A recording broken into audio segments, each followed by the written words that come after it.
C'est trop bon. Ceci est le nouveau Ndob Rice Diamond.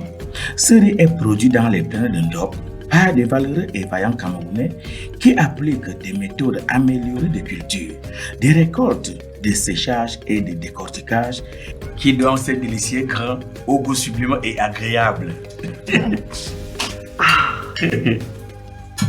New Ndob Rice Diamond. Le riz de Ndob fait officiellement son apparition dans les grandes surfaces commerciales. Un rayon spécial à lui réservé dans ce supermarché de la ville de Yaoundé. À peine exposée, la céréale 100% camerounaise attire de par son packaging et plus encore la pureté de ses grains. Le résultat du projet de développement de la riziculture irriguée et pluviale, en abrégé PRODERIP. Le programme est mis en œuvre avec l'appui technique et financier du gouvernement japonais à travers la JICA, l'Agence japonaise de coopération internationale. Le gouvernement japonais a établi un bureau de la JICA au Cameroun en 2006. Le riz est le principal aliment de base au Japon et la production de riz a une longue histoire de plus de 3000 ans. Donc nous sommes convaincus que le savoir-faire de l'agriculture japonaise développée au cours de cette longue histoire sera utile au Cameroun. Rendu à sa troisième phase, le projet a permis de former des dizaines de milliers d'agriculteurs locaux aux meilleures pratiques de culture du riz.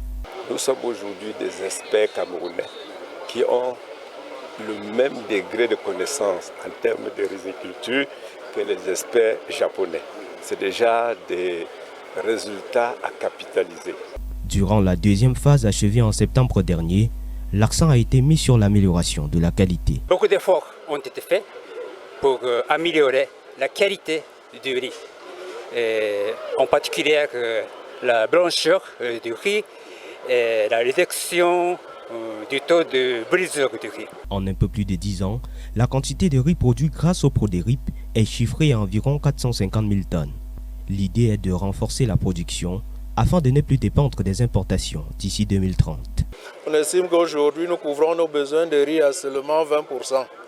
Alors la SND 30 nous demande à l'horizon 2030 de dépendre à peu près à 5% simplement de nos importations. Ça c'est vraiment un projet emblématique, surtout que c'est financé entièrement par un don pour le moment avec une petite contrepartie gouvernementale.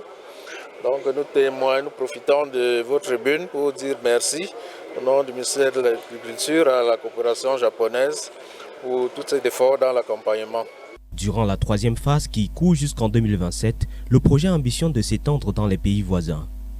L'objectif à terme est de faire du Cameroun le hub sous-régional de la riziculture.